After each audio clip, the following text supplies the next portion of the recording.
Les années 80 incarnent la décennie où l'Amérique montre ses muscles. Après une période de tumulte avec le scandale du Watergate en 72, la démission du président Nixon en 74 et la déroute au Vietnam, les États-Unis élisent le démocrate Jimmy Carter en 1976. Son mandat est en partie marqué par la crise des otages en Iran en 79, un second choc pétrolier la même année et une inflation record de 11,2%. Jimmy Carter reconnaît lui-même que le pays subit une crise de confiance. Il déclare en juillet 1979, pour la première fois de l'histoire de notre pays, une majorité de nos concitoyens croient que les 5 prochaines années seront pires que les 5 qui viennent de s'écouler. Un constat résolument pessimiste sur l'avenir. Pourtant, un ancien acteur d'Hollywood des années 50 décide de se présenter sous l'étiquette républicaine. Ronald Reagan axe sa campagne électorale de 1980 sur le retour du rêve américain et adopte le slogan suivant « Make America Great Again », littéralement rendre sa grandeur à l'Amérique. Ronald Reagan remporte les élections présidentielles de 1980 avec 50,7% des votes et sera réélu en 1984 avec plus de 58% des voix. La décennie des années 80 s'imprègne donc de la pensée politique du président républicain. Une révolution conservatrice infuse dans le pays à travers un renouveau de la droite évangélique, de la famille traditionnelle et du libéralisme économique. L'inflation passe de 11,2% sous Carter à 4,2% en 1984. Et sur le plan international, Ronald Reagan livre une guerre froide face à l'Union soviétique. Et le budget de la défense passe de 120 à 273 milliards de dollars entre 1979 et 1986. Hollywood va se faire l'écho de ce renouveau économique et de ce réarmement militaire pour produire des films à forte dose de testostérone, exaltant une Amérique toute puissante. Sylvester Stallone, dans le rôle de Rambo, passe du soldat représentant la défaite à celui de superstar gagnant à lui tout seul la guerre du Vietnam. Le personnage de Rocky figure le triomphe de l'Amérique face à l'URSS dans Rocky IV. Tom Cruise devient un argument en faveur de l'engagement militaire grâce au succès retentissant de Top Gun. Et Arnold Schwarzenegger impose ses muscles dans Predator et Terminator. Bruce Willis incarne l'Américain détendu, mettant fin aux agissements de terroristes dans Piège de cristal. Et de même, un film comme Retour vers le futur se conclut sur la vision d'une famille unie et soudée. Le véritable rêve américain en images. Le public américain demande à admirer des films riches en effets spéciaux et en émotions fortes. Et le blockbuster trouve son point d'orgue sous la direction de Steven Spielberg et George Lucas. Une imagerie inspirée de la publicité et du clip musical apparaît dans des œuvres comme Blade Runner de Ridley Scott ou encore Flashdance d'Adrian Lyne. Le design et l'esthétisme s'affirment durant la période. Je vous propose de parcourir avec moi la décennie 1980-1989 autour de 10 films à découvrir ou à redécouvrir. Un film par an pour saisir l'esprit d'une époque. Générique.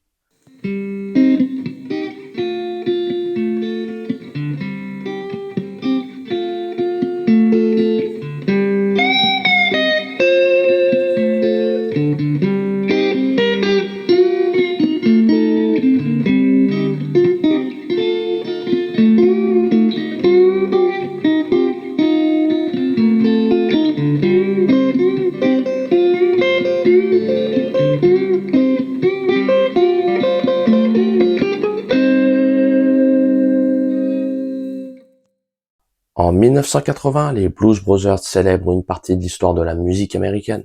2 enfants seuls sur une île essaient de survivre dans le lagon bleu. La comédie avec Burt Reynolds, Tu fais pas le poids shérif, s'inscrit dans la suite logique de Cours après moi shérif. L'actrice Sissy Spacek incarne une chanteuse de country dans Nashville Lady. Goldie Hawn connaît un important succès en intégrant l'armée dans La Bidasse. Clint Eastwood scelle définitivement son amitié avec l'orang-outan Clyde dans Ça va cogner. En 4e position du box-office mondial, la comédie Y a-t-il un pilote dans l'avion installe un nouveau style d'humour basé sur des références cinématographiques tournées en dérision. En 3e place, une nouvelle comédie cartonne en salle. Faut se faire la malle avec Gene Wilder et Richard Pryor consacre le duo comique. En 2e position, encore une comédie, Comment se débarrasser de son patron. rassemble un trio de comédiennes bien décidées à se venger de son supérieur hiérarchique. Toutefois, le plus grand succès de l'année en salle comprend une réplique culte restée dans toutes les mémoires. Luke, je suis ton père. Star Wars l'Empire contre-attaque rapporte plus de 200 millions de dollars à travers le monde et devient un véritable phénomène de société. Et si l'univers imaginé par George Lucas marque toute une génération de spectateurs, le réalisateur s'implique aussi dans la production d'un autre long métrage mis en scène par le maître japonais Akira Kurosawa. Kagemusha, l'ombre du guerrier, représente indéniablement l'autre grande fresque historique de l'année. 1573. Blessé au cours d'un combat, un seigneur japonais de la guerre demande à ce que sa mort reste dissimulée pendant une période de 3 ans.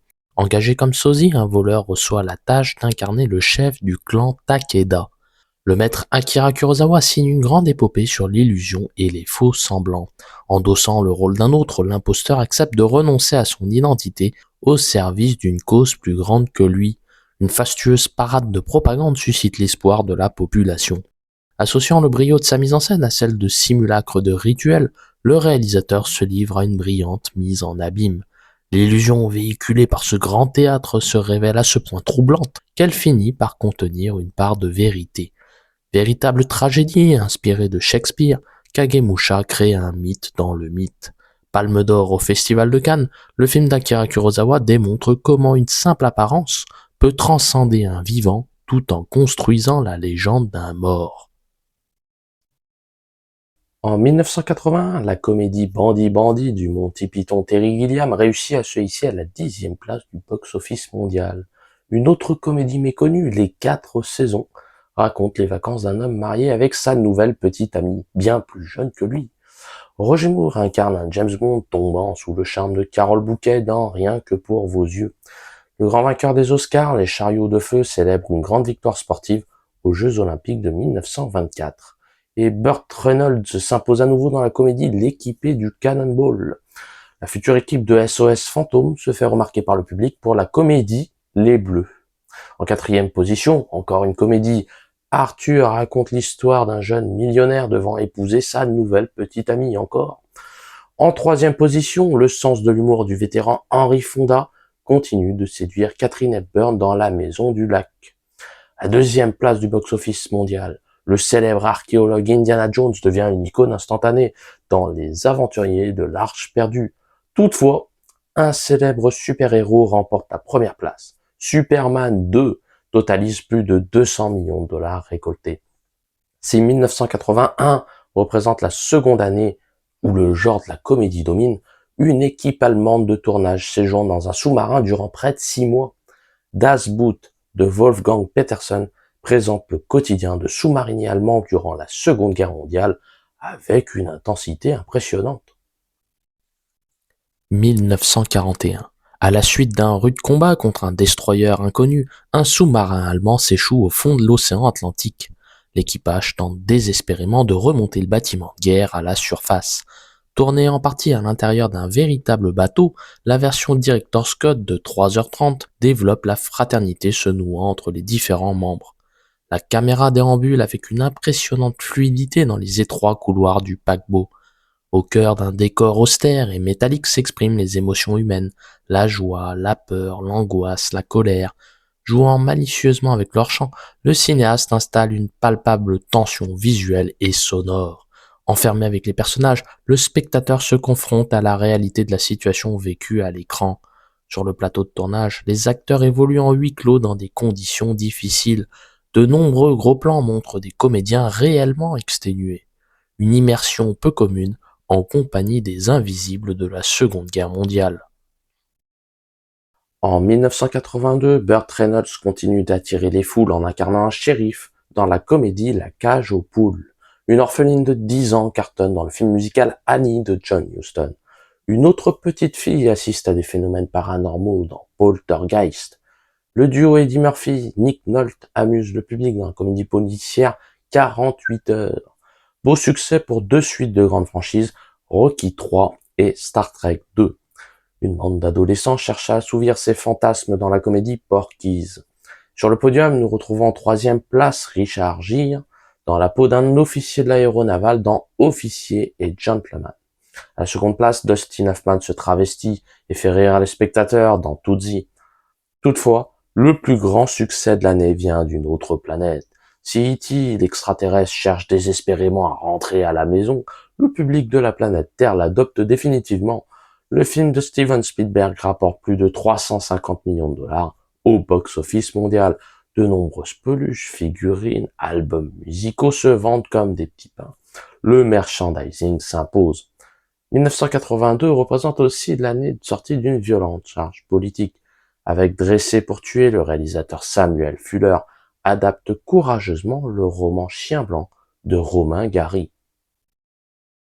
Un dresseur afro-américain tente de rééduquer un chien blanc attaquant des personnes noires. Un réquisitoire explosif contre le racisme par un cinéaste engagé.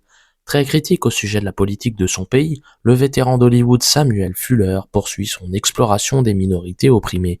Sino-américains, afro-américains, femmes rebelles. Depuis la toute fin des années 40, il ne cesse d'aborder les sujets les plus tabous de la société états-unienne. La prostitution dans Police spéciale, la guerre de sécession selon le point de vue confédéré dans le jugement des flèches, ou encore les camps d'internement des Coréens aux États-Unis après la Seconde Guerre mondiale dans J'ai vécu l'enfer de Corée. Appuyé par d'intenses ralentis, Dressé pour tuer interroge le conditionnement comportemental d'un chien élevé par un maître lui-même conditionné. Le film soulève la problématique suivante. Est-il possible de modifier une éducation basée sur la haine de la différence ? En 1983, Michael Keaton incarne un père de famille devant s'occuper seul de ses enfants et des tâches ménagères dans la comédie Mr. Mom. Sylvester Stallone réalise Staying Alive, la suite de La fièvre du samedi soir, avec toujours John Travolta dans le rôle principal. Clint Eastwood continue à faire respecter la loi dans Le retour de l'inspecteur Harry. James Bond séjourne en Inde dans Octopussy. Et le jeune Matthew Broderick déclenche sans le vouloir le compte à rebours d'une guerre thermonucléaire contre l'Union soviétique dans War Games. Superman 3 reste une valeur sûre du box-office. Eddie Murphy aussi, avec la comédie Un fauteuil pour deux de John Landis. À troisième place, Jennifer Beals fait danser l'Amérique dans Flashdance. En seconde position, le vainqueur des Oscars, Tendre Passion, avec Shirley MacLaine et Jack Nicholson, émeut le public.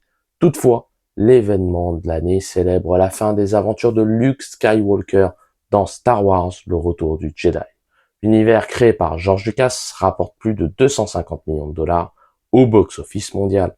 En France, le réalisateur polonais Andrzej Wajda remporte le César de la meilleure mise en scène pour une œuvre racontant la terreur révolutionnaire de 1793. Avec Danton, le cinéaste dépeint minutieusement les dissensions entre Danton et Robespierre. En 1793, Robespierre instaure la terreur en France. Danton, son allié de 1789, choisit de s'opposer à lui. La Révolution mange ses enfants. La guillotine attend les traîtres désignés à la vindicte populaire. Après la répression contre les royalistes, une purge s'opère au sein du camp républicain. Une dictature s'installe. Pour Robespierre, les bons révolutionnaires d'hier deviennent les ennemis du moment. Obsédé par le pouvoir absolu et le contrôle de la population, ce dernier trahit les idéaux de la Révolution. Danton lui-même exerce une responsabilité quant à la situation anarchique dans laquelle se trouve la France. Le réalisateur polonais Andrzej Wajda analyse froidement la confrontation entre les deux hommes. Paris semble austère et sans âme. La suspicion devient la norme. La défense de la République devient un prétexte pour assouvir les ambitions personnelles de chaque personnage. Une révolution permanente engendre une instabilité sans fin et le remplacement d'une élite par une autre prétendument populaire. Dans la peau de Danton, Gérard Depardieu brille au point de se casser la voix. Quant au polonais Wojciech, il excelle dans le rôle de Robespierre. En 1984, Tom Hanks rencontre la sirène Daryl Hannah dans Splash de Ron Howard. Star Trek 3 confirme le caractère culte de cette saga de science-fiction. Michael Douglas et Kathleen Turner partent à la poursuite du diamant vert. Kevin Bacon combat la loi d'une petite ville, interdisant la danse dans Footloose. La police se voit joyeusement tourner en dérision dans la comédie Police Academy. De même, un adolescent apprend à se défendre dans Karate Kid. Un petit animal en peluche nommé Gizmo recueille la tendresse du public dans Gremlins. À la troisième place du box-office mondial, Harrison Ford séjourne dans un palais indien aux mœurs peu reluisantes dans Indiana Jones et le Temple maudit. En seconde position, trois chercheurs en parapsychologie affrontent des fantômes dans SOS Fantôme. Toutefois, l'acteur Eddie Murphy reste la star la plus populaire auprès du public dans Le flic de Beverly Hills. 1984, c'est aussi l'année de sortie du dernier film du maître du western spaghetti italien Sergio Leone. Il était une fois en Amérique représente assurément l'œuvre d'une vie. Revenu d'exil, un vieux gangster juif new-yorkais se remémore sa jeunesse, ses amis disparus, son amour perdu et ses regrets. D'une durée de plus de 4 heures, la version longue consacre Il était une fois en Amérique comme le plus grand film de son auteur. L'inoubliable musique d'Ennio Morricone accompagne plus de 50 années de la vie d'un repenti. Un astucieux montage superpose des souvenirs d'un homme, préférant tout oublier dans une fumerie d'opium. Plus qu'un simple film de gangster, une vie racontée avec ses joies et ses peines, le temps qui passe, le monde qui change, la solitude du survivant. Dans le rôle principal, Robert De Niro signe l'une des meilleures performances de sa carrière, près d'une année de tournage, un montage mutilé par le studio Warner pour sa sortie en salle, un échec cuisant au box-office dont le cinéaste italien ne se remettra jamais, une œuvre testamentaire sur les tourments d'un réalisateur examinant son propre passé, une vie de cinéma. En 1985, deux fonctionnaires couvrent deux espions chargés d'une importante mission dans la comédie Drôle d'espion. La production de Steven Spielberg, Les Goonies, révèle l'acteur Josh Brolin sur grand écran. Un détective enquête sur un meurtre auprès des Amish dans Witness. Le Diamant du Nil, toujours avec Michael Douglas et Kathleen Turner, raconte la suite à la poursuite du diamant vert. Des retraités retrouvent leur jeunesse dans Cocoon. Steven Spielberg réalise avec la couleur pourpre un drame sur l'esclavage avec Whoopi Goldberg. Sylvester Stallone affronte sur le ring le soviétique Ivan Drago dans Rocky IV. De même, Stallone réussit à se hisser à la troisième place du box-office mondial avec son emblématique rôle de John Rambo dans Rambo 2. Mais le champion de l'année, tant à la cérémonie des Oscars qu'auprès du public, réunit le couple Meryl Streep-Robert Redford dans Out of Africa. Pourtant, un certain Marty McFly, accompagné de son ami Doc Brown et du chien Einstein, le Talon, Retour vers le futur de Robert Zemeckis, dresse le portrait de l'Amérique des années 80, mais aussi du regard que le pays pose sur sa propre histoire. Marty McFly, un jeune étudiant lié d'amitié avec un scientifique fou, voyage à travers le temps à l'intérieur d'une DeLorean. Plongé en l'an 1955, il met au point une stratégie pour retourner en 1985. Symptomatique d'une décennie au cours de laquelle l'Amérique de Ronald Reagan éprouve une nostalgie pour les années 50, ce film culte célèbre les valeurs de la famille unie et démontre comment chaque décision prise influe sur l'avenir. À partir d'un classique récit de science-fiction, on pense à H.G. Wells, René Barjavel et Jules Verne, comptant parmi les plus grands romanciers du genre. Robert Zemeckis et son scénariste Bob Gale fantasment une histoire tragicomique des États-Unis. Invention du rock, apparition de séries télévisées emblématiques, peur du communisme soviétique, ségrégation raciale. S'amusant des quiproquos et des anachronismes, le réalisateur souligne certains travers d'une société tout en posant un tendre regard sur celle-ci. En 1986, l'adolescent Matthew Broderick s'amuse à sécher les cours dans La folle journée de Ferris Bueller. Danny DeVito souhaite se débarrasser de son encombrante femme. Dans la comédie, y a-t-il quelqu'un pour tuer ma femme? Eddie Murphy, encore lui, affronte des forces obscures dans Golden Child, l'enfant sacré du Tibet. James Cameron réalise la suite des aventures de la guerrière Ripley dans Alien le Retour. Un homme d'affaires s'inscrit en première année de fac pour donner l'exemple à son fils dans À fond la fac. L'amiral Kirk et le navigateur Spock tentent de sauver des baleines dans Star Trek 4. Le succès se confirme pour le jeune Daniel suivant les enseignements de Monsieur Miyagi dans Karate Kid 2. À la troisième place du box-office mondial, le témoignage d'Oliver Stone sur son expérience au cours de la guerre du Vietnam donne naissance à une œuvre emblématique. Platoon remporte l'Oscar du meilleur film et rapporte plus de 130 millions de dollars au box-office mondial. En seconde position, un chasseur de crocodiles essaie de s'adapter à la vie new-yorkaise dans Crocodile Dundee. Mais le champion du box-office n'est autre que le Maverick Tom Cruise. lunettes de soleil sur le nez, uniforme arboré fièrement, le personnage de Top Gun illustre l'Amérique telle qu'elle veut se percevoir, et le visage de Tom Cruise attire de nombreux jeunes Américains souhaitant s'engager dans l'armée. Le film de Tony Scott rapporte plus de 176 millions de dollars à travers le monde. Mais 1986, c'est aussi l'année de la sortie d'un thriller se déroulant dans une abbaye médiévale. Le nom de la rose de Jean-Jacques Hano adapte brillamment le roman d'Umberto Eco. En l'an 1327, le moine franciscain Guillaume de Baskerville enquête sur une série de meurtres commis au sein d'une abbaye bénédictine. Adapté du roman éponyme d'Umberto Eco, ce fascinant polar historique subjugue par son scénario riche en rebondissements, la beauté de ses décors et le charisme de son acteur principal, Sean Connery. Face à des suspects ne cessant d'invoquer une malédiction surnaturelle, frère Guillaume adopte une logique à toute épreuve. Un affrontement oppose la raison humaine à l'obscurantisme religieux. En disciple de la philosophie d'Aristote et de saint Thomas d'Aquin, le personnage principal croit à l'association de la foi et de la raison. Au sein du monastère, le livre représente un objet à proscrire. Or, la clé de la connaissance réside non dans un unique ouvrage disant le monde, mais dans des milliers d'autres placés à l'index. En 1987, Jack Nicholson séjourne dans une somptueuse demeure en compagnie de 3 sorcières dans Les Sorcières d'Eastwick. Les policiers Roger Meurthaut et Martin Riggs collaborent pour la première fois dans L'Arme fatale. Un policier sait prendre l'ancienne maîtresse d'un tueur dans la comédie Étroite surveillance.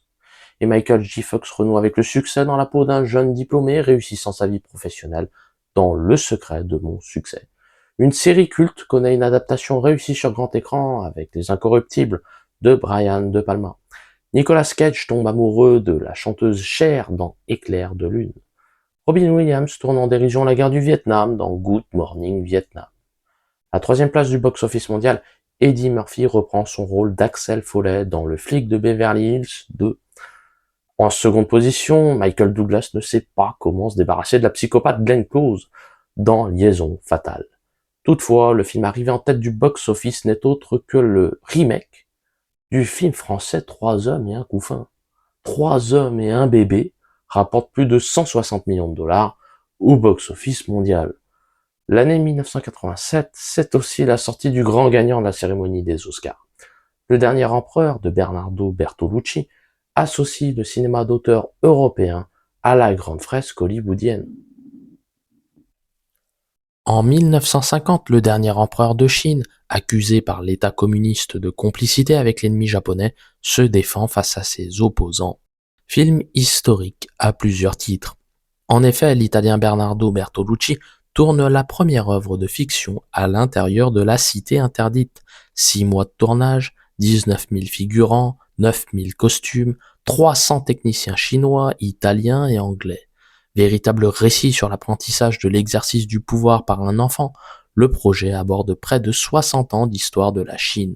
Rivalité intérieure entre les nationalistes de Chiang Kai-shek et les communistes de Mao Zedong. Influence des Occidentaux, avec ce personnage de précepteur anglais se liant d'amitié avec Puyi. Derrière les fastueux décors et les milliers de figurants, le réalisateur parvient à retranscrire la profonde solitude de son personnage principal. L'empereur, enfermé dans une prison dorée qu'il ne peut quitter, associe subtilement sa détresse intime à celle d'un peuple désuni. En 1988, Tim Burton connaît l'un de ses premiers succès au box-office avec Beetlejuice. Tom Cruise jongle avec les verres dans Cocktail. Le policier Frank Drebin continue d'enchaîner les bourdes dans Y a-t-il un flic pour sauver la reine. Bruce Willis devient l'icône John McClane dans Piège de cristal. Crocodile Dundee repart en chasse dans Crocodile Dundee 2.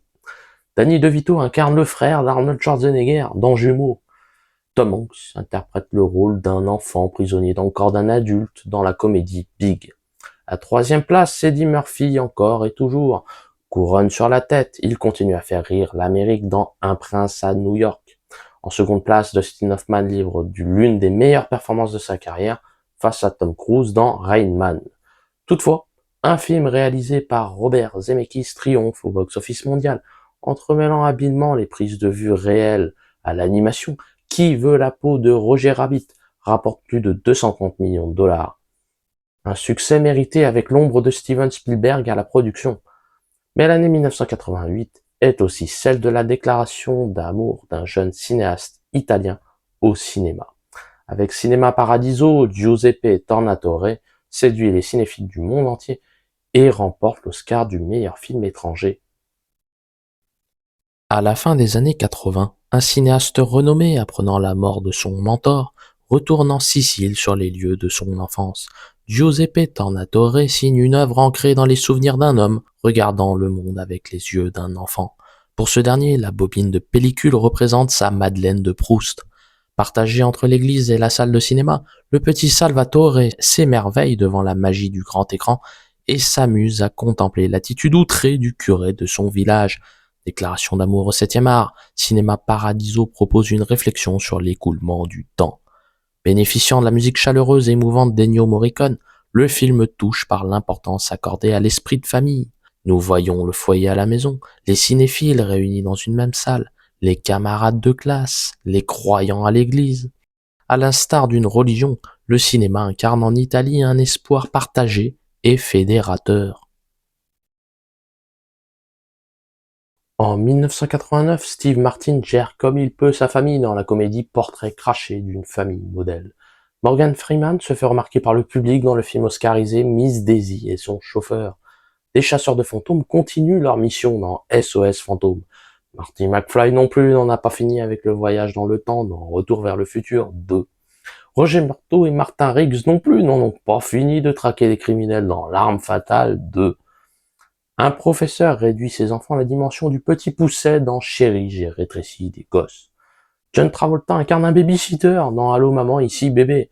À la 3e place du box-office mondial, Robin Williams donne des leçons de philosophie à ses élèves dans Le Cercle des poètes disparus. En seconde position, Indiana Jones tente de renouer avec son père dans Indiana Jones et la dernière croisade. Toutefois, le réalisateur Tim Burton devient un des grands espoirs d'Hollywood avec Batman, un Jack Nicholson délirant dans la peau du Joker, un esprit à la fois cartoon et gothique. Le Chevalier Noir engrange plus de 400 millions de dollars au box-office mondial. En France, un film de guerre nommé à 11 reprises au César en remporte 2.